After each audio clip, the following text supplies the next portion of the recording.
Welcome. My name is Gordo. This is my dad, Paul. And today we're going to be talking about masculinity, fatherhood, and that kind of stuff. So, Dad, why don't you introduce yourself? Let everybody know who you are, a little bit about you, what you do now, and where you're currently at in life. Okay, well, Paul Gordon, I'll be 59 years old shortly. I am a financial executive for a technology company. I've got 3 children and live in Dallas, Texas. Nice. So this channel is about bringing back positive masculinity and really helping men reclaim their confidence and become better men. And someone like yourself, you were my father. What? Still am. Still am. What were some things that you focused on when you're raising, me, Matt, and Melanie, and what did you focus on? What did you try to do when you entered into fatherhood to make sure that we were set up and ready to go? Sure. Well, one of those important things is you have to provide.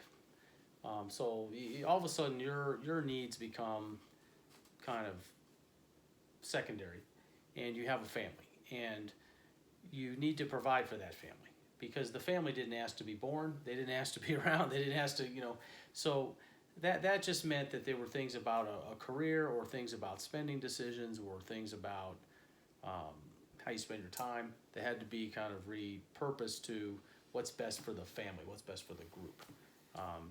So that's one big thing. It's also not easy to take that role because you get second guessed a lot. You get second guessed a lot by, let's just be honest, your wife can second guess you, your in-laws can second guess you, and you can't be real wishy-washy about it. You have to have enough confidence to go, despite times when people aren't supporting you or throwing stuff at you, this is the right decision, and I'm going to stand, and this is what we're doing. So that's probably the biggest thing is just having the confidence in yourself to make the decisions, stand by them, make them important. I love that. So what would you say to a up and coming, like a young guy who's getting out of college, maybe he's in a long-term relationship and he's trying to build his life up? What would you tell him to focus on and make sure that he's doing to make sure his life's moving in the right direction and he's staying grounded? Well, life is there's just fundamentals that need to happen, and those fundamentals are probably just a few things that need to be done consistently and be done on a regular basis, and that'll help lead to success. So first is you've got to work on yourself. If you come out of school and you're just trying to get it figured out, well, what's getting it figured out?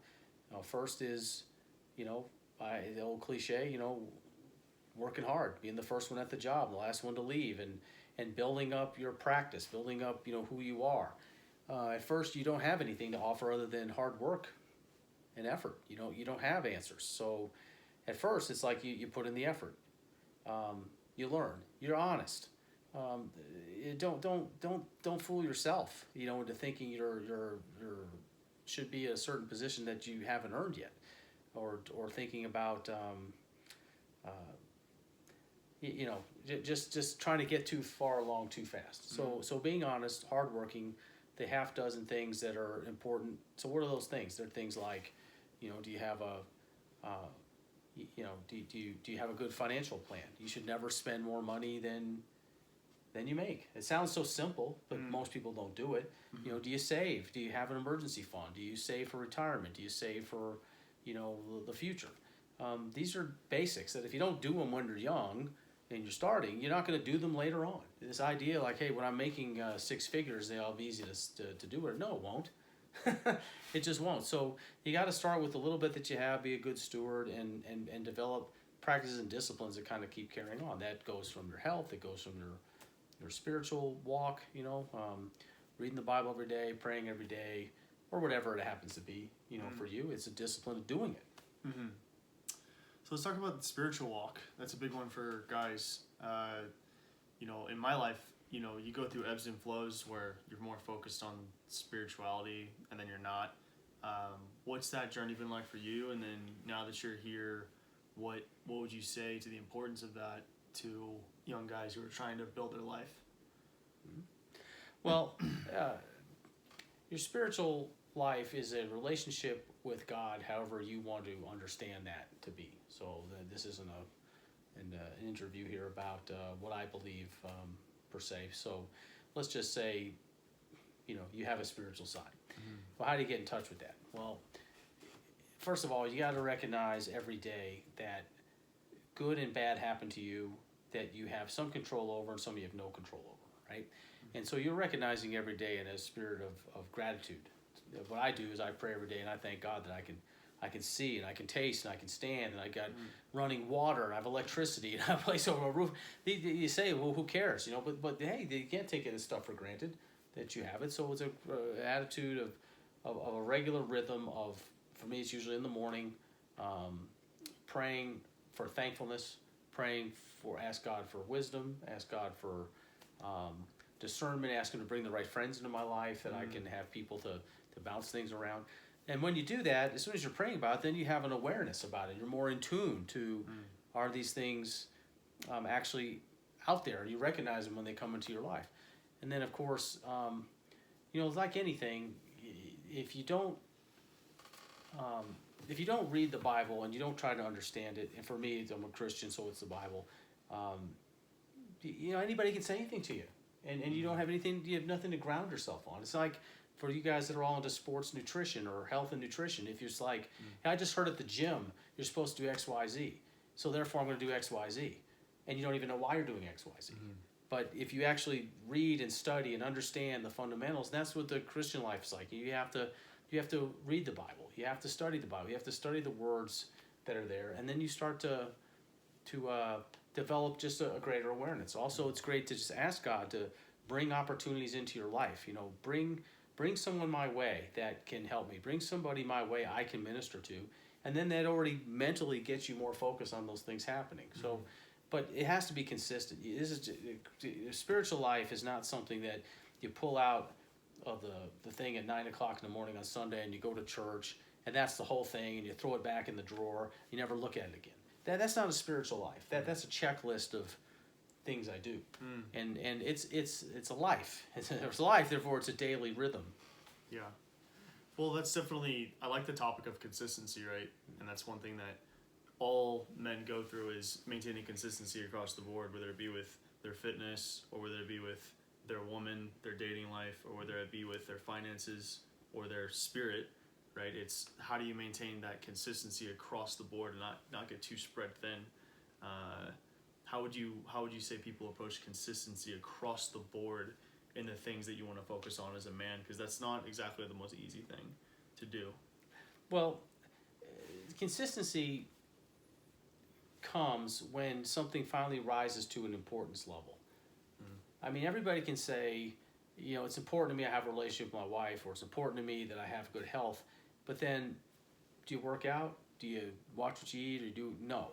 So it's not consistent. So it's first is triggering in your head what's important. So once you know what's important, and you're thinking about what's important, dwelling on what's important, your actions start to line up with what you believe. Like if you don't think about it and dwell on it in your head, your actions won't follow. So just being consistent with, I want to do X, but I don't really believe it, you won't stay consistent with it. If you really believe something, you really believe it's worth your time to invest in your children. It's really worth your time to have good health. It's really worth your time. You believe it, your actions line up. So consistency just follows from your beliefs. Beliefs start by what you put in your head. If you don't read the right things, hang out with the right people, listen to the right stuff, however you want to define that. Like it cracks me up if somebody is, they spend, 6, and we've all done this, you spend 6 hours watching YouTube clips. If you read the Bible, they know. Okay. Have you spent a few minutes planning out some goals and agenda? No. But I watched every episode of Gilligan's Island. I did miss 1 minute of that Cowboy game. Okay, well, your actions are demonstrating to what's important. So this idea that these things just magically happen. Someday I'm a millionaire. Someday I've got a good business, or someday I have a good marriage, but it's just going to magically happen. You're just fooling yourself. So how do you separate the work from like being tempered and approaching something with discernment versus just taking blind action? Because I've been guilty of this. Sometimes you just take a lot of action in one direction because you just think the only thing to do is take action, but you want to have discernment around that and be tempered with the things that you go after in the action that you're taking. So how do you discern, am I waiting around too much, or am I taking too much action? How do you find that middle ground of taking the right action? Well, for me, a deadline drives action. So I might have a deadline, and if I know what my deadline is, I often get more and more creative about solving a problem as I get closer to the deadline. And for me, from both in my career and other things, having the pressure of a deadline forces me to deal with stuff. Now, your question's about discernment. Well, there's a couple of things there. One, sometimes any action is better than no action. So if you don't, you've heard this thing like any workout's better than no workout, right? So you don't know what you're doing, but you're taking action. Or you try to do a business. Well, I never can start this business. I don't know enough information. I don't have enough money. Well, finally, just start something. Do like you're doing. You make a clip here. You try to do something. At least you're starting, so you learn something. Now, as far as discernment goes, if you do everything kind of embedded in yourself, you're not always going to have the best discernment. So you have to have like a circle, and this circle of people is what you want to call your wise men or whatever. And why do you pick them? You pick them because you see that they've achieved things in their life, or they're really good in this area, or you talk to them and they have well thought out processes, or even if they don't have well thought out processes, they're creative. It doesn't have to be everybody's the same, but your discernment comes around using that group. If you just lean on only your own understanding and your own view of stuff, you're going to have a lot of swing and a miss. So how does a guy, maybe if he doesn't have that group, those friends that he can trust, how does he go out and find that and achieve that and create trust with people who are high value, who can then pour into his life and have guidance and wisdom? Because you think about, he who has no counsel, right? You're destined to fail. So how does someone go out there and create that? That is, I wish there was a magic answer to that. I would say that life has a way of bringing people into your path without you. It just works out. What I mean is, if you really want to do whatever, you want to be a coach, you'll be talking to people about that. So one way is like, if you have an issue, bring it up to everybody. I don't mean like gratuitously, what do I do with my girlfriend? But whatever it is, a business. So talk to everybody at different levels and stages about, I want to start a business. And pretty soon you get feedback. You get a little connection here, a little connection there. You have to, if you can be introverted and have, what am I trying to say? Like not on the outside, apparently, a million friends. Right. You can be extroverted and have a million people that are acquaintances, but they're not really your friends. Mm-hmm. But you still, between the introvert and the extrovert, you still need to develop relationships with people. If you develop relationships with people by genuinely caring about them, intentionally, I'll spend time with that person. Intentionally, I'll talk to that person. Intentionally, I'll remember to send them, hey, I heard about this going on in your life, whatever. You do these kind of things, that's how you start to get this group. These just don't magically happen. They don't happen by, if you look back on the course of a week and you're like, the whole week went by, I made no attempt at any of this type of stuff. But again, I watched every episode of Lost, or I watched ESPN. I know the 40-yard dash time of every guy on the team. Yeah. And now you do that week after week, and then month after month. You look back over the course of a whole year, and now you can say, this is great. I saw 94 football games I can't remember a single score of, but I never went to lunch with a single person in my church. I never invited over somebody I had a conversations with about having, whatever about a business. But by God, I saw every single Mavs game. Or I saw them. This is about the consistency. Mm-hmm. See, one thing, there's that book, I think we've both read, The Slight Edge.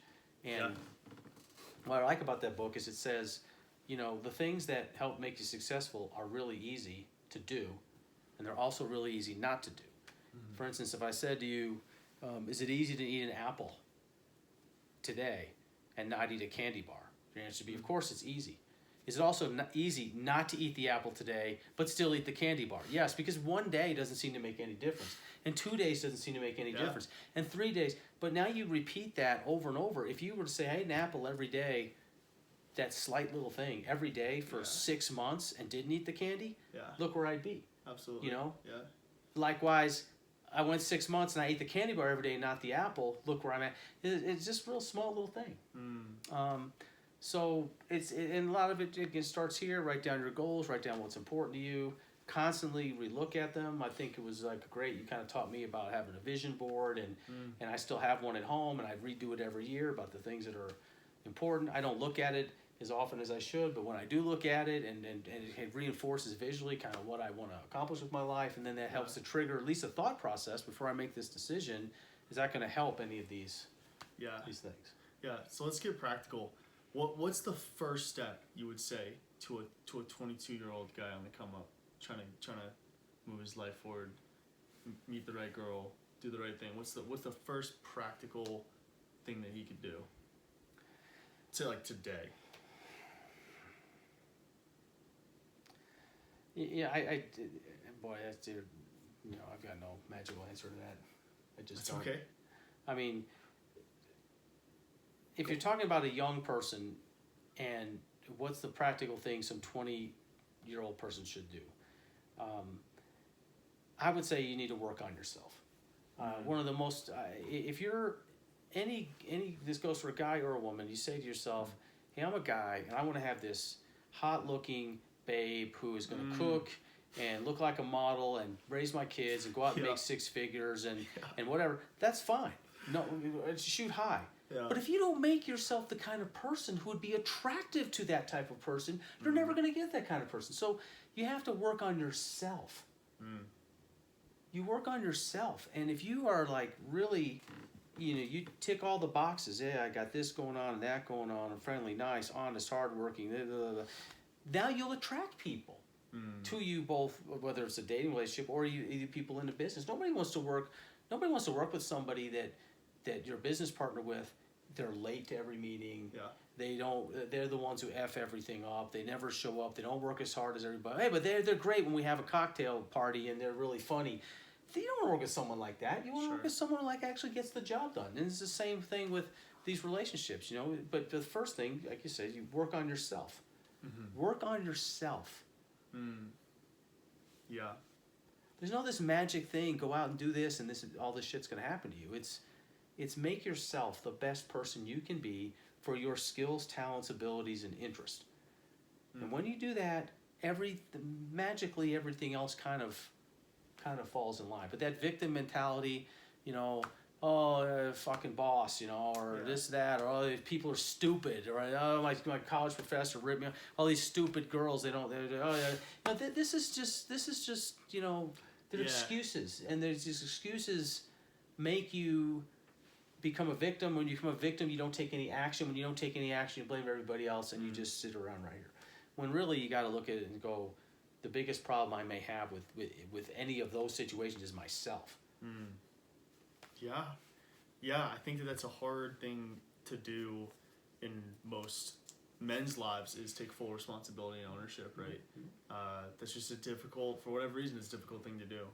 I want to pivot over to fatherhood. What does it mean to you to be a father? And why is that? Why did you dedicate 30 years of your life to that with a woman? Sure. Well, I think we're not all, but most people are kind of, you're biologically driven once you're married to have children. Again, not everybody, but most. So it's kind of a natural drive to have a family. But fatherhood, there's a lot of responsibilities that come with that. You are setting an example. An example can be good or bad. And it doesn't mean, you're my son, I made plenty of mistakes, but there's many things I tried to model and do, consistently and correct. So fatherhood is just about being the leader, being somebody who is, you got to have some discernment. You are very different than your brother, and you and your brother are very different from your sister. Yeah. And you can't like say, well, by God, this is the way it's going to be for everybody. And you can try that, and that's fine when somebody's 5 years old. But you have to have so being father, being discerning, knowing when to like help, when not to help, when to let people kind of expand stuff, and then be protective, being a good example. Mm-hmm. And at the end of the day, though, it's kind of like I look at it's like a job, and part of that job is you need to get the job done. It isn't fair to look around and go, hey, this didn't happen in our life. We didn't achieve this. We didn't live in this house. We didn't, whatever.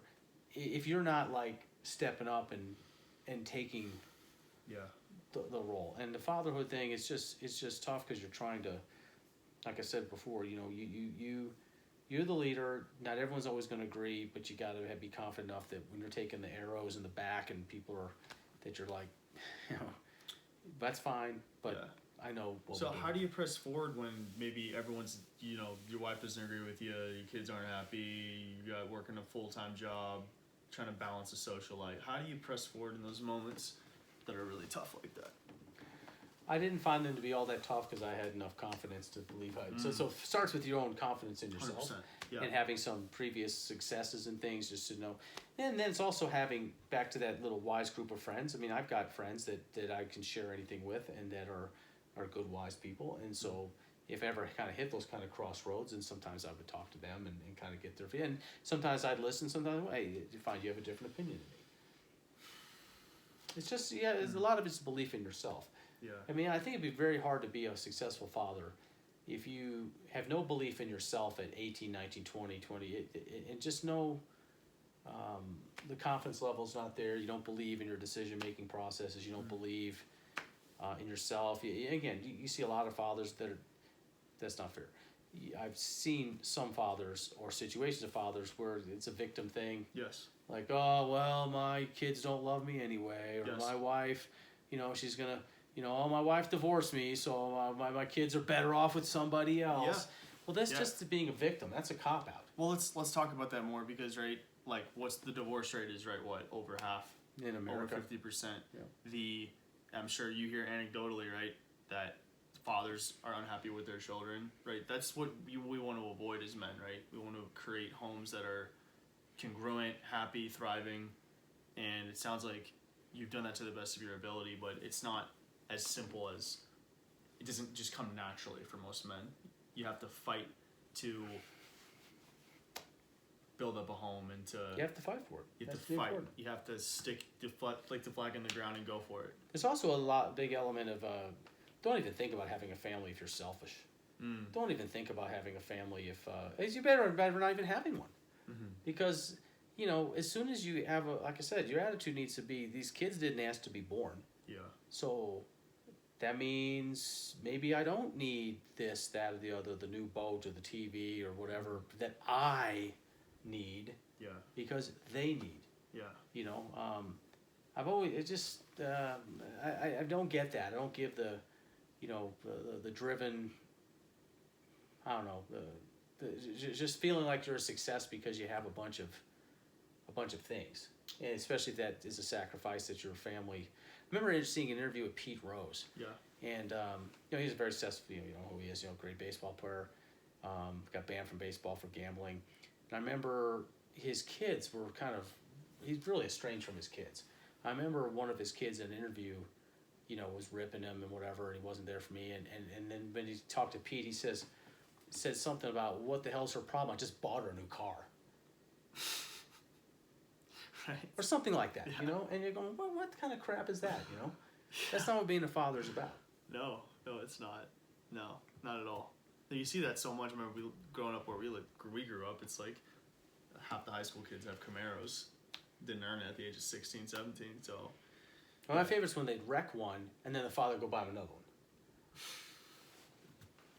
Yeah, you helped me out with the good old Hyundai, $3,000 Yes. Hyundai. So, what about masculinity? Do you feel like there's a crisis in masculinity in today's society? Do you feel like men are becoming weak? No. Do you feel like... No, Okay. no. How do you feel like that continues to stay strong within men, like positive masculinity of taking responsibility, being good fathers, being good providers, in what ways that you'd frame it? How does that stay strong, and how does that continue? Well, again, I think a lot of these situations that turn out bad is because the people didn't have a base and they weren't solid in their beliefs or solid in who they were when they had the family. I mean, anybody can produce a kid. You know, it doesn't make you a father or a family. So Preach. a lot of these problems are, seem to be situations where people were never ready for the situation in the first place. Not they were solid, productive, people who then went off the rails. So it's just too late in some ways at a point where people are knuckleheads and they have, have families or kids. So I don't have a good answer for you. Positive masculinity, I don't know even what that means anymore, because I think that's a label of what it's some guy that looks like Tom Brady who puts his arms around his kids and reads them a bedtime story. That's positive masculinity. I don't know even what that's supposed to mean. It should just mean, in my view, if you're a father and you're the leader, it comes with sacrifice and wisdom and discerning and things you have to do. Like I said, it's just, you need to get the job done. No one else is going to do it. No one's going to decide we're building our life this way to construct saving 30% for retirement. No one's going to make those decisions but you, whether someone wants to do it or not. So a lot of it is just accepting the responsibility, building a network of people who can help you think through those things, and being confident, and then being willing to, if it's not working, being willing to change. That's just being a knucklehead about it. Yeah. Well, guys, we're gonna wrap up here. But once again, this is my dad, and Dad, I'm grateful, man. My dad made me who I am. So hopefully we'll have him back on the channel many more times. And hopefully this was helpful, and you guys got something out of this. A really wise guy here, so we'll have him back on in no time. But what's any last words of wisdom you'd throw out there for the guys? There's no new ways to do things. I mean, the same things that worked 100 years ago or 200 years ago and worked. Guys get tired of hearing back in the day or back when I was. It's the same stuff, guys. It's hard work. It's honesty. It's doing the best you can do. It's thinking of others. It's sacrifice. And there's a reason these are called fundamentals, because these fundamentals have worked forever and always will. There's no shortcuts to success. It's taking a few things that are important and doing them consistently. And that would be the challenge. The challenge is finding what those 6 things are. But it starts with what's important to you, and then from that should flow your actions and can stick with them. But there's no new ways to do this stuff. It's been out there forever, and it's a journey. I mean, I'm certainly not the person I was when you were a little kid or a teenager. I mean, everything changes and evolves, and you do some things better, some worse. Beautiful. But it's a journey. I love it. I love it so much. We're all going upward, right? Man, love you, Dad. You too. Love you again. I'll have you back on. Amazing. Thanks for watching, and I'll see you in the next one. Peace.